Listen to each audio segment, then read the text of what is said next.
A Poison Tree by William Blake. In A Poison Tree, William Blake describes how to handle anger both with a friend and an enemy. Now, first stanza. I was angry with my friend. I told my wrath. Wrath means anger. My wrath did end. I was angry with my foe. Foe means enemy. I told it not. My wrath did grow. Here, the first answer speaks about two types of anger. One that was against a friend and one against an enemy. When the anger was against a friend, he took pain to explain his feelings, and so the conflict was resolved.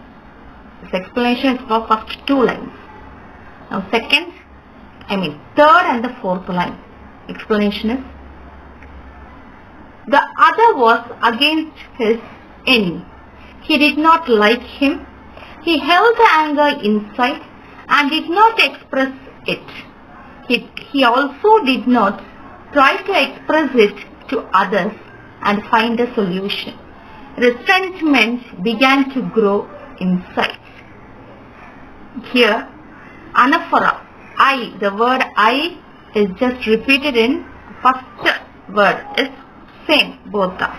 So it is anaphora. And was and with electrician words. The second stanza.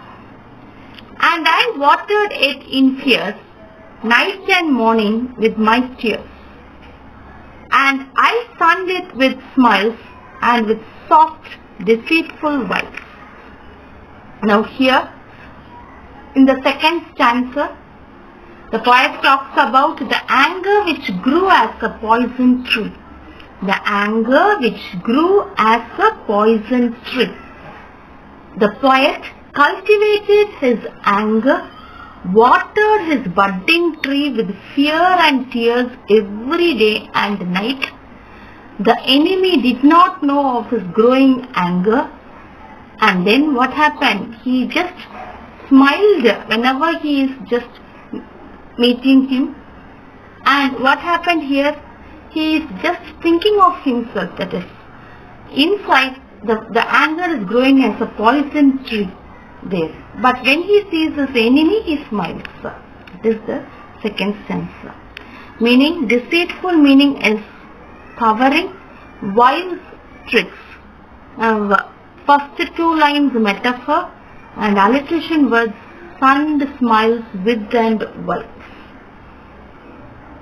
Now third stanza. And it grew both day and night till it bore an apple bright. And my foe beheld it shine, and he knew that it was mine. Third stanza tells how he nurtured the tree. Anger poisoned the human heart and spirit here. Okay. Finally, the tree bore the fruit of anger in the form of a beautiful, appealing apple. So the apple here is the fruit of anger here. The enemy of the poet now planned to stealthily eat the fruit of the tree now. Here, bore and bright are alliterations, and first word is same, so it is first and the second, that is third and the fourth line, the same word is starting, so it is anaphora there. The final stanza, see the final stanza, how the poet is ending. And into my garden stole when the night had veiled the pole. In the morning, glad I see my foes outstretched beneath the tree. Veiled meaning is covered, beneath is under. Here in the final stanza, the enemy was lured by the fruit of that poison tree.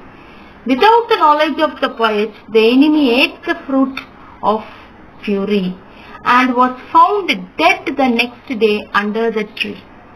So the poet does not seem to worry about the loss. So he is just seeing the enemy dead under the tree, was happy. Okay, because already he had poison tree inside him. So when he sees him dead, he is very happy. The poet is ending. Blake uses the poem as a warning to those who harbor grudges and allow the feelings of resentment to stay inside without dealing them. Expressing the feelings is the only way to avoid the fruit of poison tree. That is, once we have any feelings or emotions or anger against anyone, not only even a friend, he is telling, okay, I'll go and finish the work. So we both will be happy afterwards, after just giving that is relieving the anger. But the enemy, when you just see the enemy also, you just express your feelings. So that is the only way to avoid this kind of fruit, that is the poison fruit the poet is telling. Thank you.